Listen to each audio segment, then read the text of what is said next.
Ladies and gentlemen, make some noise for Jeff Lage! Hi, good morning. I'm Jeff Lage. I'm from St. Louis, Missouri. Thank you, Carlotta and Pat, for the introduction. I am a married father of 3. I've been a real estate investor for about a decade. Started in southeast Missouri, a small rural town. Bought a crackerjack of a college rental, $75,000 house, $15,000 down payment. Borrowed against it and then started leveraging my way up. Got to actually about 200 properties by 2019, so about 6 years, and stumbled upon my first short-term rental. I didn't know anything about the tax benefits or anything. I was just a guy using bank financing and going. 2019, discovered short-term rental. A lot better cash flow as long-term rentals. It's very hard to make an active income in that because it does sit in passive pretty much the whole time, whereas in short-term rental allowed an active income to exist. 2020, we have COVID. That expedited some things. I 1031 a lot of my real estate portfolio and bought mixed use, short-term rental, vacation rental, changed over a lot of it. 2021, we formed the management company specifically to help my own investments, but also I had some partnerships at that point. 2022, we started managing for some friends. 2023, upon referrals and Joy Lynn, I came here last year, and this really spring-loaded us. And so there's been a lot of growing, a lot of learning as we're going, but this has been a lot of fun. And so last year I got to come and we got to meet a lot of wonderful people, and that really helped us as well as helped to codify who we are, what makes us unique and special as opposed to just being any other property management company. And this is one of the segments that we think we can be really strong at is how do we organize so that, while we're not a CPA and we shouldn't be involved in anything that has anything to do with CPA or taxes, you need a Carlotta or your CPA for that, we at least know enough about how this gets organized so that whenever you do buy a property, we're at least taking advantage of the right opportunities. What we're built to do is be able to manage short-term rentals anywhere. The way that we've done that, and there are certain rules and regulations when you go into a new state, so there is a spring load into that. But beyond that, whenever we go into a new market, it is almost all done from St. Louis, Missouri, where we're based. The only things we have to have on site are the maintenance and the housekeeping. And that is actually a repeatable process, and how you create oversight for that is through transparency, through operational controls, and we have people who are built to do that. So we can go out of market pretty easily. It's actually not this huge hurdle. But doing it with quality, though, does take some time. So the only allowance that we ask for is that if we're going to go out of market to a market we haven't been to, that we have a runway together. So we built the management company. We've started to expand. I think we're in 18 states today. It continues to grow. Carlotta and her group have expanded us more and more and more as we go. And so while we're in St. Louis, and I'll go ahead and start with the slides here as we scroll down. We've got a team based here, and we do everything because the real estate world's huge, and short-term rentals, you can buy them anywhere. And as you probably are aware, they've really hit front page news for the last several years. They increased regulations. They've had a lot of people using them. Cities and neighbors haven't loved them as much. There's markets and areas where there's been such a heavy investment that it's harder to find in saturation, harder to find what's going to be a value property anywhere. And so in order to be competitive in that, we believe that we need to build you a buy box. And a buy box is our opportunity to be really, really specific. We don't think that just every property out there fits everybody's need. And so if we know your profile and who you are and what you're looking to do, and we understand how long the money is for you, how you're going to invest in it, what your borrowing terms are going to be. Are you cash heavy? Or are you going to be borrowing and doing 5 or 10% down and spreading this out over 30 years? All those things change your buy box. Also location, time frame. You might buy a property this year, but next year you're going to have a bigger tax issue. You need to buy more. So then we want to be thoughtful about how you get organized, not only today, but next year and the year after and year after. If your goal is to turn all this into passive, well, we can do that. We can be as passive as you want.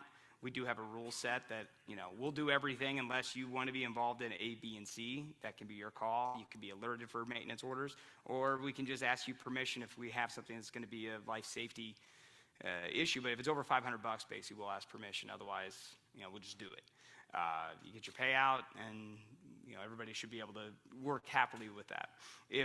But if you want to be involved, we have some owners who'd like to do their own maintenance work.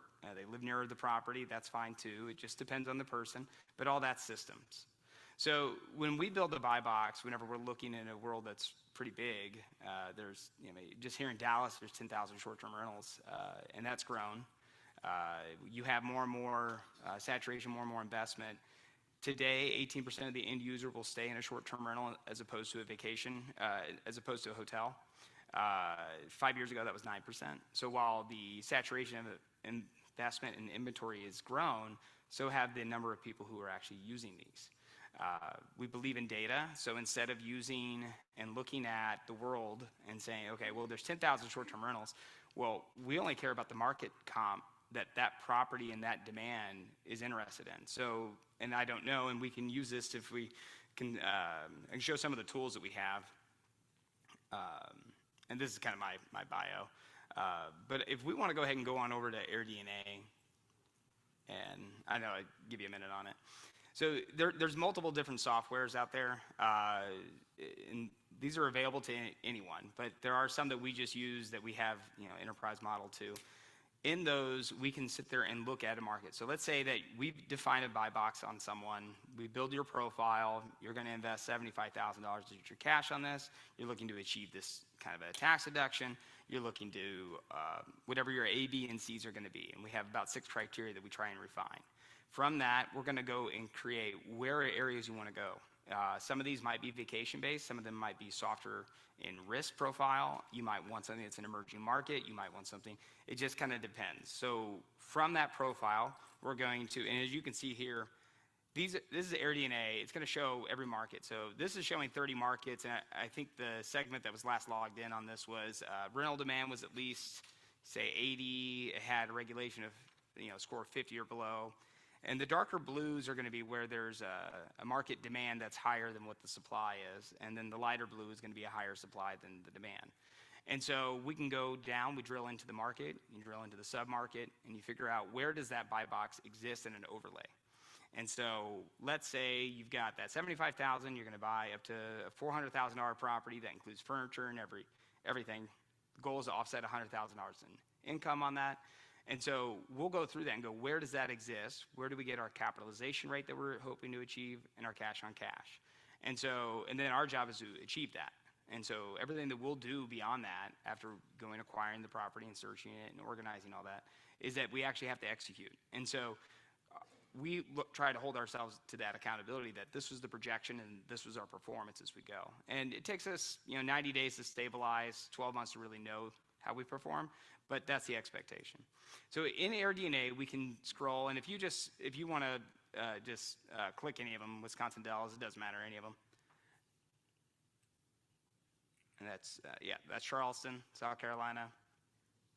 So if this was the overlay, we felt like this gave us, this was your market, this fit, or this was really where you wanted to be. You can see that we have all these different scores, and we have a market miner that can look at all this. And then if you hit the 16 sub-markets, up a little bit to the left, yeah. And so then also what zip code there do we want to look at? And then what are the regulations? And so we're not wasting all this time looking at a huge macro world that's massive. Instead, let's look where the demand is. And if you want to select Charleston Historic, for example, yeah, that's fine. And if you scroll down, so there's 2,100 listings there. You can see how many of each segment there are. It'll show you the frequency, what the stays are. I mean, it's a good dashboard to have. And so this works in one category. There's restrictions here, so that every one of these you need to dive in a little further. And you can keep scrolling down. You can even see how often people click an amenity that they're looking for. Say, is it worth it to invest in a hot tub? Well, how many people click for a hot tub or not? How often do people want a king bed? And it's so important in order to stay on the front of the SEOs of different channels like Airbnb, Vrbo, Booking, et cetera. you have to be able to find out, well, okay, what do people actually care about? Professional photos and those kinds of things, create your click-through rates. There's a lot to it, but why waste our time looking for unnecessary things? So we want to filter out, we want to use our buy box, and then we want to organize where you want to go with it. And then from there, we can really just drill it in. And so we'll pull and we'll build out a comp set. So let's say we're going to go to Charleston. It's going to be a 4-bed, 3-bath historic district. That's what we're looking for. 3 properties exist that fit that criteria. Then we're going to focus on those 4 that exist on the MLS. We're going to find the 6 properties that are performing well that are similar to that. And we're going to just try and remarket the property to be as similar to the ones that are performing well. Instead of trying to recreate the wheel or try and take a risk, or why spend money, redoing that bathroom or redoing a manicured backyard whenever it looks fine and it really would compare to the others, why waste the money on it? Let's be targeted with our intent and focus. So this is AirDNA, and then I don't know if you're able to log into the PropStream one. The other software that we'll use, and there's a few others, but this is good enough for the presentation. So this is PropStream, and you can just put in Dallas at the top if you would do a search. And just, select that. So this is Dallas as a whole, 375,000 properties, 6,300 on the MLS. 230, though, this is where it gets interesting, is the 230 in pre-foreclosure. That's properties that have been given a default notice in the last 30 days. You can look for those. You can look at what's at the auction, what's bank-owned, what has liens, IRS, or otherwise. Usually you can find those by off-market. The software is used by wholesalers. That's the purpose of it. We use it for data, though. And what's nice about it is if we said Dallas was the market we wanted to go into, we said 3-bed, 2-bath, this radius we want to go into, you can draw the line and see every property that exists there, whether it's for sale or not. And, okay, what's the median value? Are any coming up for sale? Was there any recent judgments or anything at the property? And we can cold call it. You can cold call however we want, but we can be very, very specific if we want. That's hard to do in a compressed timeline like this, remainder of this year, but when you look further ahead in the future, where do you want to go if you want to be somewhere? I know Scott talked about buying something in Dallas, right? So we can plan ahead a few years out. He's got in-laws here. So Scott is someone over here who we would want to find something like that for him. We'd be targeted with it. We can be a little bit patient. Doesn't have to buy it this year. It could be in 25 or in 26. But that way we know that he's getting the right property for himself. And then if you want to go back into the other slide. So once we have your profile and we find you the property, you can either buy something that's active. You can go off and find it yourself, and we'll manage for it on the back end, and you can do all those things. You can have it and go through us, and it can be turnkey with that. We'll meet you on every item.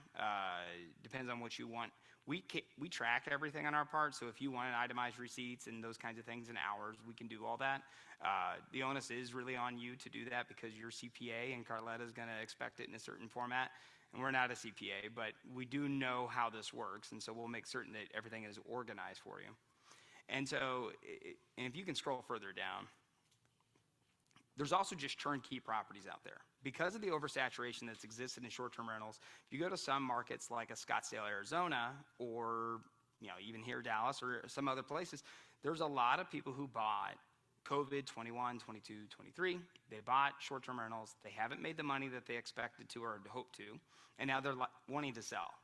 And so there is a ton of short-term rentals that are out there right now that are for sale. And it's really, really hard to know the value on those because they're wanting a capitalization rate based on what the numbers have performed, or they're wanting to, the valuations are pretty challenged.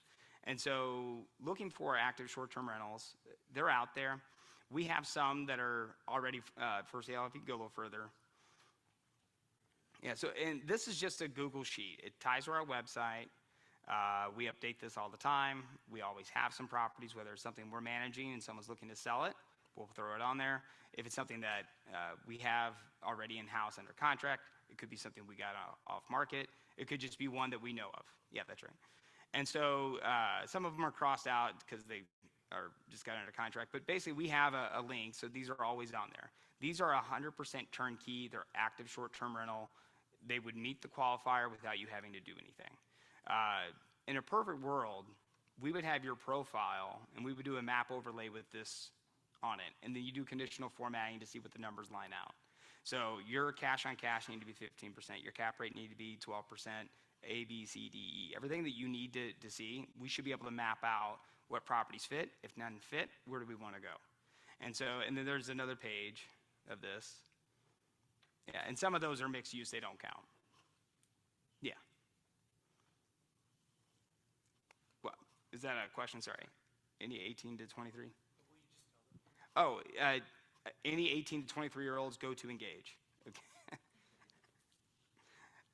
And so then there's some mixed use properties on there as well. They don't meet the same tax benefit, even though these can be short-term rental. They don't actually qualify because the depreciation schedule is just different. So those last ones don't fit.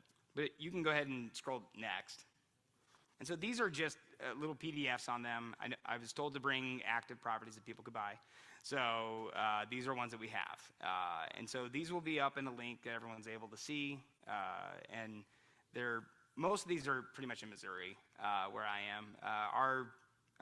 Our cost of buying real estate in Missouri is a lot less expensive than it is in a lot of other parts of the U.S.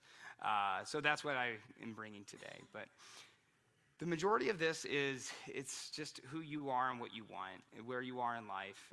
Everyone's got a different need and different want. We've got a new company and we're still growing and learning how to do it. Got really, really good people. We've been growing and going to new markets all the time. Been learning how to get better and better quality with it as we go too. It's definitely a process. And it's interesting because I didn't know Joy Lynn was using us this way, and she asked me to meet Carlotta through a Zoom or something. I thought it was a specific question for you that you had for your CPA. I was like, I guess. Carlotta talked to me for 15 minutes and asked me to come to my thing. Just came. Anyway, that has been a springboard to us. Joy Lynn had a property in Vegas. It was our first time going to Vegas. That's worked out pretty well. You've opened 2 or 3 more since. Brian does really high quality work as well. So our contractors aren't allowed to touch their properties. Brian does good work. And it's worked out really well. We've been growing as we go with it. It's been a lot. And we have some good properties. I know these numbers because I either manage it or because I've already due diligence. I went through the due diligence of the property already. So either I have it already or we've been managing it. So we know the numbers to be true. I have a question for you. Yeah. I grew up in St. Louis, so I understand the market. What's the price point on that? Yeah, if you can scroll down, it should show up. There you go. So that's it. That's 2 units. It's 2 log cabins in Augusta. So, wine country. And then you can see, ROI, the cap rate.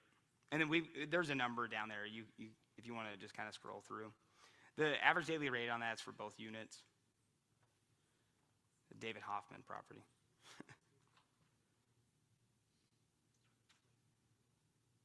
Yeah, you scroll on down to the next one. And then these are in Arkansas.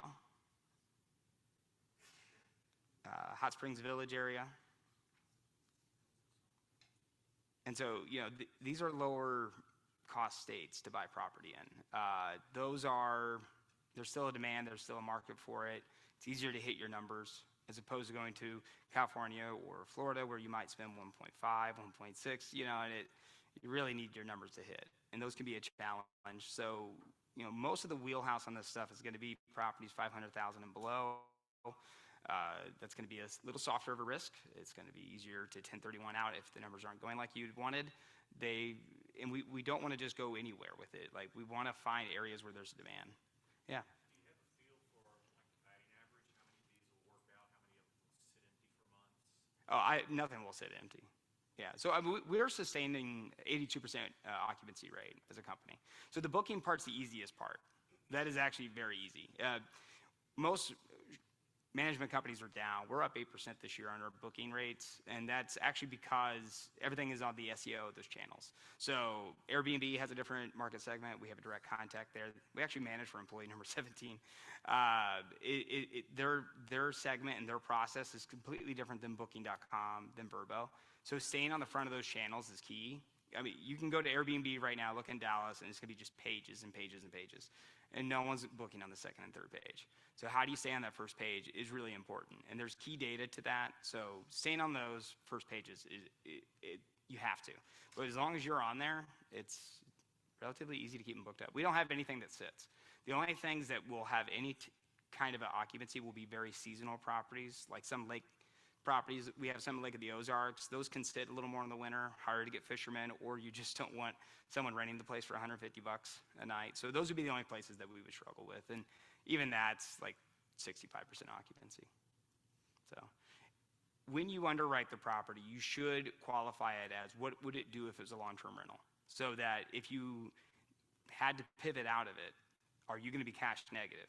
And so if you're doing all this and you're expecting to have this, $4,000 or $5,000 a month property, but then there's a market change or a restriction that showed up or anything like that, if you had to pivot to a midterm rental, which would be like nurses and doctors, 30-day to 364-day, or if you had to pivot to long-term rental, is it still going to make sense? And that's a good way of looking at risk profiles again. So that's our softer risk is someone who wants to know that long-term rental will still work there. A higher risk maybe doesn't care. But they're looking for appreciation move, or they're looking for something that might have a better pop to it, might have a bigger home run. And that's usually also age affected. So the younger you are, more hungry you are, the older you are, you might want to be a little more conservative about it, might be more intentional about how we want to pace this. And that's why we do the profile, because everyone's different. But yeah, nothing will sit for months. That definitely won't happen. Yeah, not unless there's like an insurance issue and something like that. So. And you can keep on scrolling down if you don't mind. So a lot of these properties we're going to show are going to have capitalization rates anywhere from 8 to 12%. A capitalization rate is the net operating income divided by the value of the property. It has nothing to do with how you borrow. It has nothing to do with your mortgage. It is just the property's independent performance. So we care about capitalization rate. You want to live at least 3% above what you're borrowing at, because that's what you're making off the bank. So if you borrow at 8%, you have an 11% cap rate. That means that 11% cap rate would be, for example, I have $110,000 a year net operating income. So that's all my income, all my expenses, which includes me, maintenance, taxes, utilities, all those things came out. You have $110,000 left over, $1 million property would be worth 11%. And so if you borrowed at 8%, $1 million, that's $80,000, you have a $30,000 cash flow. And so cash on cash is the other metric. So capitalization rate, that's the property's independence performance. Cash on cash is the efficiency in which you are spending the money. And I outlaid $100,000, how fast does it come back to me? And so your cash on cash is the efficiency. How you borrow really has a big effect. Because if you borrow, put 5% down and really borrow it out to the tilt, well, it's going to be really, really hard to have a healthy cash on cash on performance, but you may not have put as much money in it. As if you put 25% into the property, it may be really, really hard to make that money back very quickly, but you should have a healthier cash flow. And so those are two different metrics. They definitely affect everybody differently. That's another reason for the overlay, is because your cash on cash could be really high, but it could be because you're not because you're putting more cash into it as opposed to someone else who might buy the same property.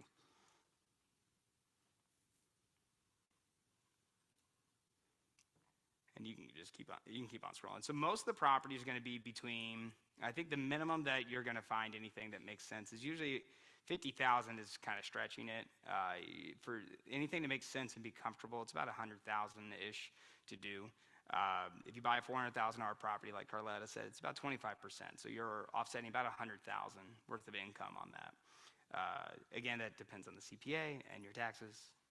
But there are 5 ways in which you can make money doing this: from cash flow, marginal tax advantages. You should make money off the bank. You should have an appreciation value on it. I don't believe in anyone who accounts for the appreciation, but they do exist in real estate.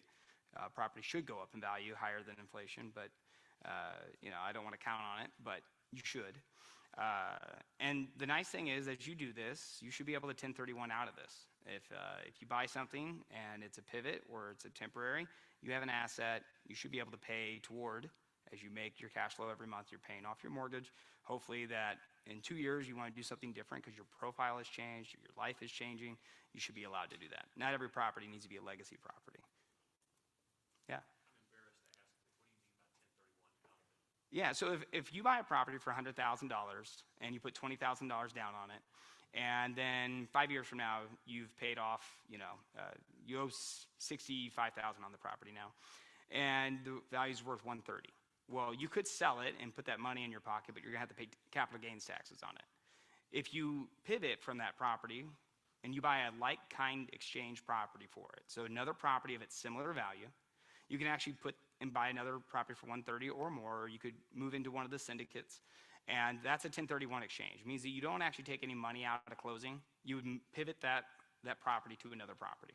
There's certain rules and regulations on it. I think it's 45 days to identify once you're closed, and I think 6 months to close on what you're buying. But I did a 1031 whenever I moved all my real estate, and I didn't pay any taxes on it. Now, I deferred it all. That's basically what 1031 is. So I'm deferring it to my kids one day, but that's their problem, So that's but a 1031 allows you to move it, and there are ways to actually pull some cash out because you're meeting enough of the exchange that you can do it. I've done that a few times where you can get $30,000 out of that or something like that, but it's tried and true over time. You just have to achieve the like-kind exchange. It depends on what you borrow. And you can keep on scrolling. And so that's pretty much the pitch on it. We do it in a few different ways. Everybody's different. And so we work free of charge on everything that we do on the front load, unless you want us to go hunt the property down for you, in which case then we have a retainer that you put down on that. That retainer is applied toward your management fees down the road. It's just as long as you do something with us. It's very laborious to do that, so that's the purpose of it. Everything else, though, if you want to just buy one of these, or if you find something out there that you want, we'll help you get set up. You can do it this year, and we'll set all of our swim lanes working together so that January 1, when that day comes, that we're all prepared and the property can be handed off successfully without a huge gap. Yeah? Do you prefer to be the realtor, or can we use our own? Oh, I prefer you to use your own. Yeah, I most prefer that you to work with someone you trust, someone that you know, and I'll run you numbers, projections, and that we'll have that organized. I want to know as much of a lead time as possible, though, so that we can set everybody up in place. A lot of times we find that it's actually easier for us to, even if the property is in, a 12-hour drive away, we'll actually ship all the furniture to us. We'll assemble it here and drive it out in a box truck. That's way more efficient than sending packages to Vegas, and they just sit outside. So learn lesson on that. So it's much more efficient. But we'll do everything. So we can help you acquire the property. We can help you furnish it. We can do rehab to it. We'll do all of it. We're cost plus 10% on all those items. So if you want us to do it, it costs $25,000 to furnish. We're $27,500. So not a huge expense. We don't actually see a huge, it's not a value to us. We're trying to feed everything into the management. Where we make our money is on the booking. So if you are making healthy returns on this, that's where should have a mutual win. It should be a win-win. If it's not, we're not happy and you're not happy. So that's why nothing should ever sit for 3 months, because I'm not making money either. So that's my problem. And so I should be hustling to get that part done. Everything else is just a feeder for us. So, but I prefer you to work with someone that's a realtor, but we send them our buy box. So we say, hey, we came up with this is what we want you to go look for. You deploy the realtor that you trust or someone you know in that market to work with, and then we would, do our due diligence once you're under contract and set it up. Yeah. Is your buy box geographic dependent? It can be. Yeah. Do you have a defined buy box now, or Yes. is a beach place different than the mountain place, different than a place in Nashville? Yeah, well, and it depends. So there are beach spots right now where you can buy.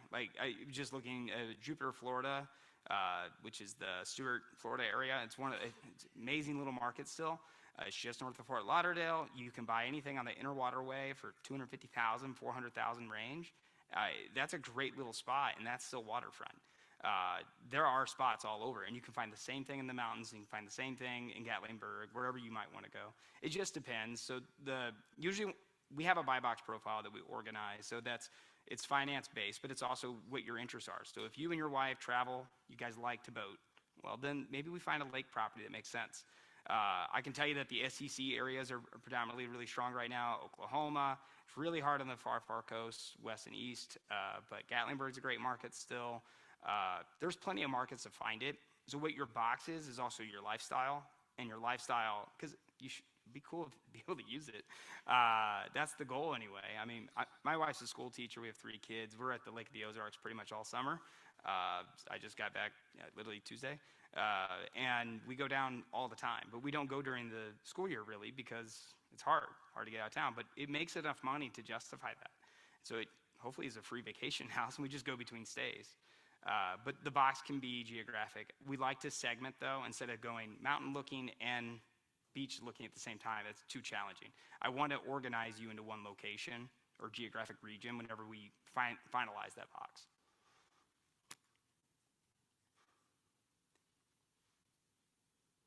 And so, we'll keep on scrolling like you are, and really the best thing here is just questions. I find that that's really engaging. And yeah, Brian. Are you seeing house pricing going up or down currently? And also, how about the mean price of a renter? Yeah. Going up or down? Yeah, so I would say market-based, so every market being different. But I'll say I looked at the pre-foreclosures in St. Charles, Missouri a couple days ago. There were 9 properties in St. Charles under pre-foreclosure 12 months ago, and today there's 182. So I would say that means, and so pre-foreclosure can take anywhere from 2 to 24 months for that to hit, but that's default letters going out. So it means the bank's made notice on it. It hasn't been published yet, but that's what's coming. So I would expect from that you'll probably see an inventory change, but it's amazing how properties still keep selling at their prices. It's hard to believe, but they do. So How long does pre-foreclosure take? 2 to 24 months. It just depends. Do they get a lawyer? Do they fight it? Do they acquiesce? They could pay it off. They could satisfy it. You have plenty of opportunity to cure. So. I was going to say, can you identify the property and go directly to the bank or whatever and say, hey, I'm interested, don't wait 24 months. Yeah. But have someone go to auction. Well, so my preferred strategy is no one likes those text messages, emails, phone calls. The bank doesn't like you coming and talking to someone without their borrower. But if you can get a contact with that the homeowner, we like to have a story and go, oh hey, it's knock on the neighbors next door or something like that to try and I'm moving to the neighborhood or whatever you might have that can make some sense. Just a direct conversation, and sometimes you could be the best thing that came in that situation. Sometimes you might be really offensive. So it's just really being careful about it. What if it's gone to the city for payment on back taxes? How does that work? Do you have to pay just the back taxes or then the house too? Yeah, so auctions are, and that is one of the items on there. So auctions are completely separate and different. You can pay the taxes. They have an opportunity to pay the taxes plus interest, and that would get repaid to you. If they don't, you can receive the property for paying off the taxes. I have never done one of those. I know a lot of people who have. I know it's a shotgun method, if there ever was one, but there's plenty of people who do it. I think you had to, yeah. Do properties in the north have less, are they full less and earn less than properties in the south?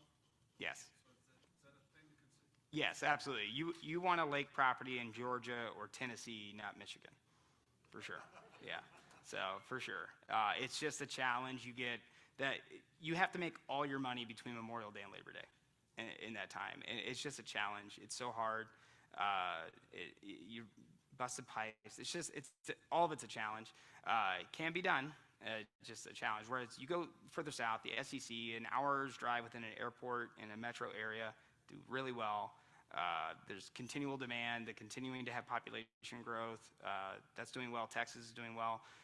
Arizona had an oversaturation, but they're still strong. A lot of people retiring to Scottsdale and things like that. Go where you probably want to go, unless you're wanting to be in Montana and in a cabin. Well, All right. Sorry.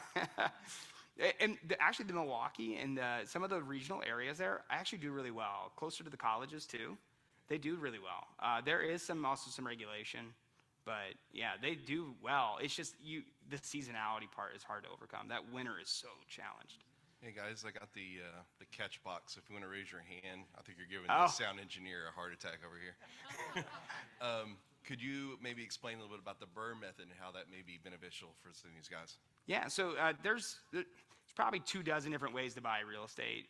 There's so many different ways of doing it. I've learned everything I know from bankers telling me what I could and couldn't do.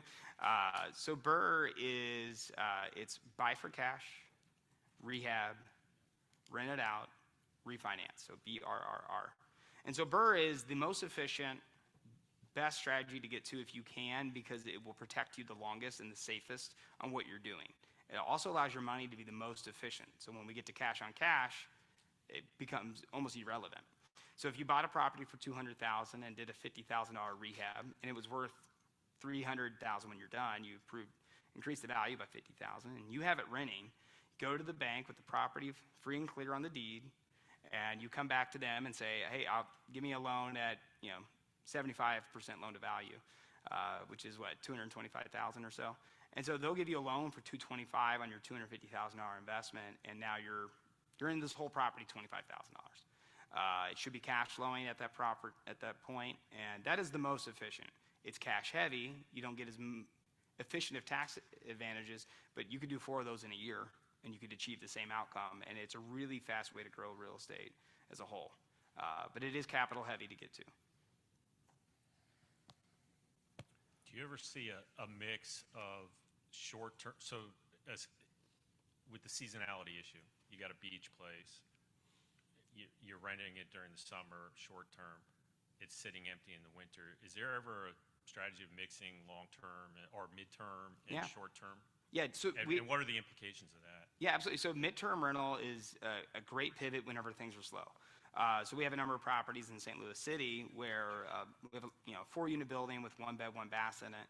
They don't do very well as a short-term rental during those winters. It might do $700 in a month, whereas during the summer it's doing $3,000 in a month. So we'll pivot to a midterm strategy, and we actually have it as an automation.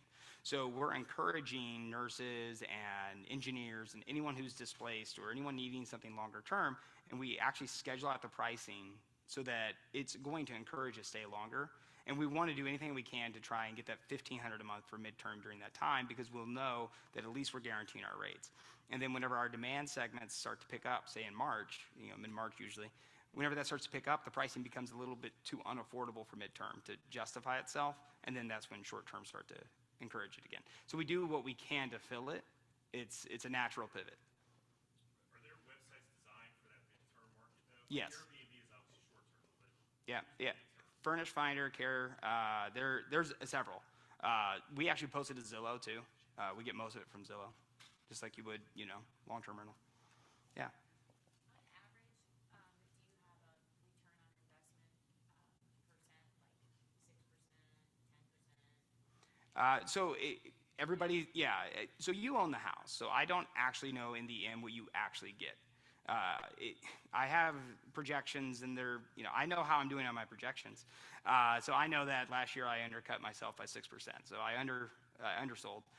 That's not true to every property, though. We have some that we've had to really fight for to get the numbers up, and some of them as a whole. So that's an accountability in-house myself. But the return on investment is really dependent on the person and how they buy it. So if you looked at every property as a standard 20% down with furniture and otherwise, yeah, I would say that you better be double digits, though, on return. If you're not, we probably should pivot you out, That's including like hiring you and your fees and Yeah. everything, at least 10% is what you're saying. You need to be, yeah. Otherwise, we probably, we're not doing you any favors. Even with the interest rates as they are today. Yes. Yeah. What is your mitigation strategy right now for Airbnb ever-changing laws and implications on regulations, things like that? Because we've been in sort of those markets and have been seeing a lot of changes and or dissipation entirely of the ability to short-term rental. I know you have some backup strategies, but this is based basically on an STR model. So what mitigation strategies are you using to protect that sort of? And that is part of where that risk comes. So I'm predominantly invested in St. Charles, Missouri, and City Council came and they came up with new rules a year ago. And that was a hard pivot to absorb. So some properties I sold, some went to midterm, some go to long-term. It is unfortunately what the risk is. And short-term rentals are inherently risky. I can give you projections all day, and they're based on data. There's no reason why those numbers are going to be true in 6 months. And that's not to shoot my whole model in the foot.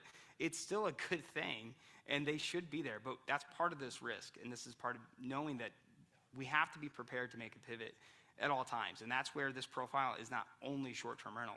You might want mixed use. You might want commercial. Maybe you should buy a gas station. I don't know how to do those. But they have a lot of bonus depreciation, and we have a client who does that. And I'll introduce you to him. That's what he does. Like that. You should be able to be flexible and move, because this is just, there's nothing locked in it. My opinion is you get the tax advantages, we run it as long as it's making sense for you, and the moment it doesn't, we make a change so that it continues to fit you. And I would never overly saturate someone to one market, because you're just at risk.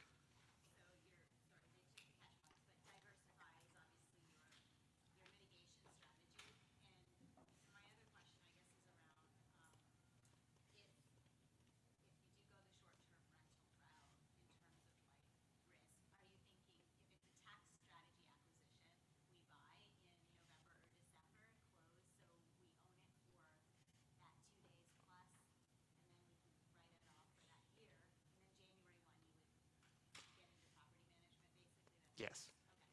Yep. And you know, be prepared to do a 1031 or anything as you go. I mean, there are values in keeping this. The goal is that we bought something, it makes sense. You can have it for 5 years, 10 years, maybe your life, and that can be a benefit. Our goal is that you should buy a property every year with us. That's our whole concept, is that you do this property this year, it makes enough sense, you're happy enough with us, and then next year you're hopefully doing the same thing, and we're continuing to stack the blocks. And so you might buy a property in Missouri this year, next year in Florida. Let's stack them so they make sense for you, though. So if you have to pivot or make a change or make a move, they should be able to be flexible enough that you're not totally upside down if something didn't go like it was supposed to. This should be creating a passive income in a bucket that just flows for you, and hopefully, you know, that's a good relationship for us too, because that's management fees that we're making. So everybody should win. That's the goal. Hey, so I'm like his walking billboard, because I call him my easy button with real estate. So one thing that hasn't been talked a lot about, you've mentioned it, but literally once it's up and running, I don't even know how, don't listen, I don't even know how much we're booked. I just know I get a check, or I get a deposit into my bank account, and I also know that I'm not getting the phone calls, I'm not getting anything. They are handling all of it. That doesn't mean something isn't happening. Like one time I think the dryer stopped or something, and then before I could even do anything, they're like, oops, never mind, it's fine. Like they figured it out. I didn't need to be a part of it. So when you're talking about how much money can you make, I'm talking about you let him set it up for you. The more you let him do, this is his wheelhouse. He knows people like king-size beds. He knows what kind of sheets people prefer. He knows how to get the best rates and reviews. I don't ever worry about it being booked, because he will do the pivoting. It's just on automatic. All I have to do is own the property. And it's been life-changing, the amount of time we have saved as a family. It does take a little bit of trust, and Brian's still working on it a little bit. But overall, it really is like you save so much time, and it's just like we have this other business that's making money, and it's Jeff. That's our other business. He's our easy button. So I think about, like, of course you have to pick it right. You have all these strategies, and he can help you with that. My suggestion is you can get way deep down in this, and you can do all the nitty gritty, but why not let him do it and save your time to buy a business or work on the business you just bought or all these other things, and just let Jeff do Jeff in the background. It's pretty amazing. So I just wanted to point that out. He's very modest about it all, but he really is an easy button. So we brought him in when we decided to turn one of our houses that was literally just sitting there in Vegas into making money for us rather than eating money from us. So that was like 3 years ago? Yeah, sounds right. Something like that? Yeah. And he definitely under-promised, over-delivered. He's very conservative which I appreciate, but he's also a straight shooter. He's going to say, here's what I suggest, and if Brian says no, he'll do what Brian says, but if it performs in a different way, that's on Brian, not on Jeff. So that kind of stuff, like he'll lay it all out there, but he's got all the data. Like he knows what's performing better and where to go and what to do, and you don't get any calls. If anybody's managed a short-term rental, you know how much time it sucks. Sucks out. More since that Vegas one? This one is Yeah, with the interest rates at, one thing being 2% interest rate and investing, but at the, 8% or Yep. 7.5, whatever it is now. Well, I know that he takes that into account, so you're still looking at the right cap rates. We've since converted 2 more of our properties from long-term to short-term, so we didn't buy them, but like we're making 2 to 3 times what we made as a long-term rental, so it's not insignificant. It's Yeah.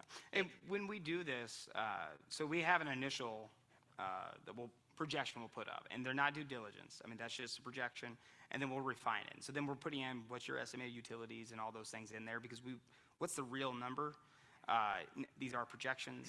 There are things that I know Mikkel had to deal with the lateral this year. That was a very unwelcome surprise in the spring. Hi, nice to meet you. We're going to work together, and here's a $8,000 surprise.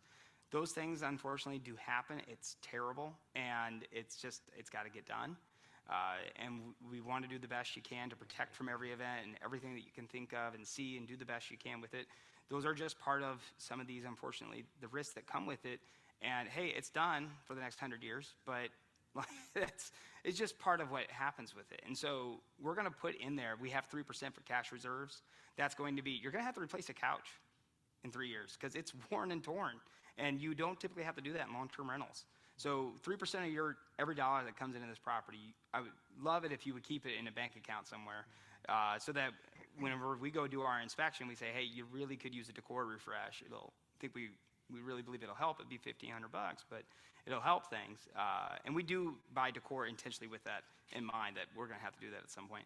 And so we want that partnership in that. Like, if Brian feels strongly about something, then we want to work together in that. I'm going to just share data. It's not that I know everything. We don't. We're learning too by getting better at this and being collaborative. You are our customer as the owner. The guest is our shared customer. So we share in benefiting that guest, but you are the customer who we have to service. You're the one who's got the $500,000 investment. And so if you're protected and you're happy with this, we're going to be able to continue to figure it out together. And we believe in that. I mean, this is new for us too, growing at this size and becoming all this. This is brand new, trying to learn how to do all this at this scale. I mean, we're intentional about a lot of things. We're getting smart about it, but I believe that as we go, this should be very collaborative. Feedback is how we do it better. Yeah. So if we currently have a long-term rental, you're able to look in that market and say, hey, this would be good as a short-term, or you thought maybe it's not that best of a market or a need, or it's oversaturated, whatever, you keep it as a long-term, you're able to see all that data? Yep, free projections always. So just send an address, we'll get you a quick one. Because if you think of it like this, if to furnish a property, anywhere from $10 to $15 a square foot, so that's your big expense going from long-term rental to short-term. And everything's got to be nice. So in long-term rental, maybe you don't really care about some of the scuffs. Short-term rental, we do. Right? The landscaping now really matters. Tenants aren't mowing. You have to have it mowed and kept nice. So all those things are things that we'll have to adjust. So there's a capital expenditure there. Also, if you've bought that property in the last 3 years, and Carlotta can correct me, but I'm pretty certain you can still pivot and still capture the active real estate category. But again, that's a Carlotta item. But if you've owned it for 3 years or less, I think you can still benefit. Yeah. You mentioned buying something where you could potentially like the vacation. What's the ratio of personal use versus being rented out? Whatever you want. You have access to the calendar, access it whenever you want. You block it off, literally, it's yours. We'll maintain, we're there. We have certain things that we're going to be responsible for, so if you use it too much, we got to clean it, and we pay for the disposables, like paper towels, toilet papers, things like that. It's your house, though. You should use it, send friends, send family. I will say on vacation markets, they don't do as aggressive or as well as, say, a property in a metro area that maybe you don't care to visit. But the returns are going to be a little different. And that's why, diversifying, we find one for you guys and we find one that just puts money in the bank. That should be the goal anyway, is to kind of stack those blocks. But it's your property. We have an owner portal. You go in, use it anytime you want.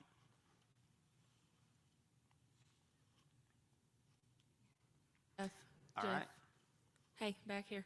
Can we do a few virtual questions? Yeah. Real quick? Oh, There's yeah, just absolutely. two. Yes, sir. Thank you. So Cynthia asked, she says, if we are managing one now and want you to take over property management on January 1st, when should we contact you? If it's in a market we're not in yet, we'd love to have a 12-week notice. Doesn't mean we have to do everything in 12 weeks. Because for us to go out of market and do it with high quality, we can do it right now about 3 a month. That we're getting better at that. We used to say yes to too much, and then our quality was reduced. So getting better at this right now, we're at 3 a month. So we've literally had to stack and look ahead of what markets we're going new. If it's in a market we're already in, 3 weeks. Okay. And then we have... And I can do a free projection on that. So just if they want to know what our numbers would look like, within a range, I can always do that. Okay, thank you. And then Robert says, do you serve any of the Hawaiian Islands? I wish. I really, really want to go there. Yes, sir. That was all. Thank you. Thanks. Oh, Ooh, I got you right here. Oh, no. Oh. No. Oh. Who's got it? Oh, my gosh, I'm sorry. The lights.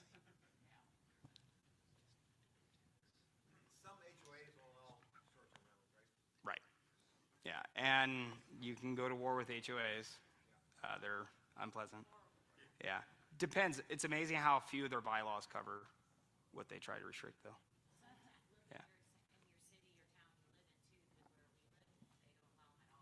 Yeah. Outright moratorium on it? Yeah. Yeah. Yep. Yeah. Well, and the more metro you are, more challenging it can be. I'm curious, there's a lot of talk about Airbnb arbitrage. So do you work with sublease agreements? We don't have any right now. We've considered it. There's a liability for us to do that extended because there's an event at the property. I'll give an example. There's an event at the property, a sudden storm or a roof event affects the guest. We're not additional insured. We can't take care of the guests. We can't mitigate. So far, no. Doesn't mean that we can't find a hurdle to cover that objection, but it's usually just not worth it enough for everybody that's involved. And I don't believe on arbitrage that you get the same benefit. Well, I mean, I know you don't get the same benefit, but I don't know if there are taxable benefits in that. But I imagine there's a scenario where that works, but we haven't explored it enough. Right, it would just be income, not Yeah. a taxable. Right. Yeah.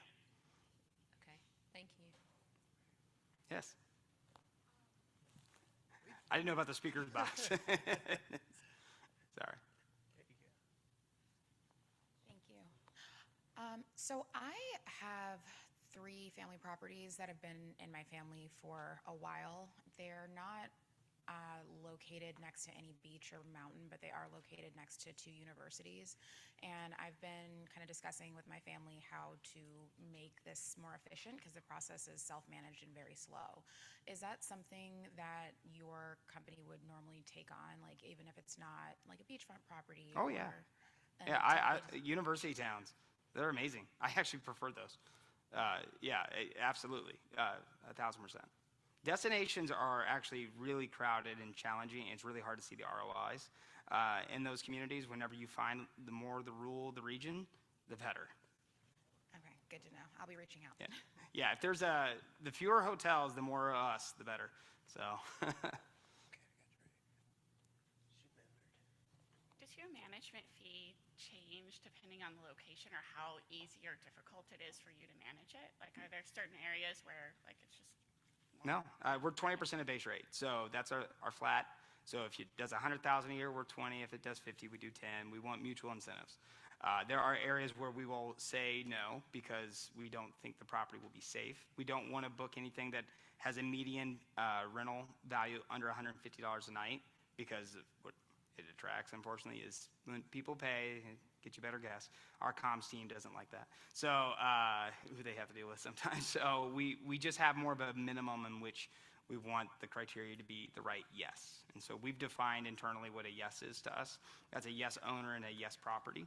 And so it could be a B- owner and A+ property, or a B- property, A+ owner. But we've defined what we say yes to. But there's not a location we wouldn't go. And we don't charge more because it's maybe more challenging.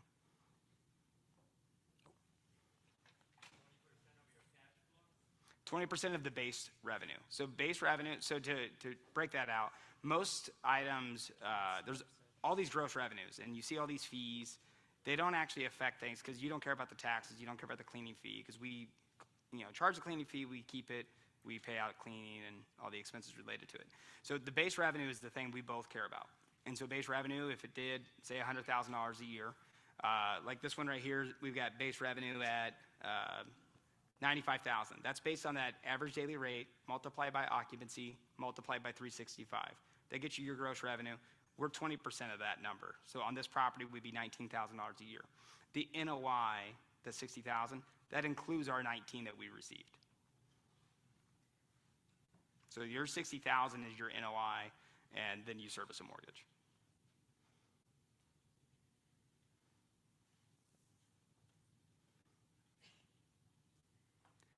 All right, I think that's it. Thing flashed at me. All right, guys, thank you very much for everyone's time. Appreciate it.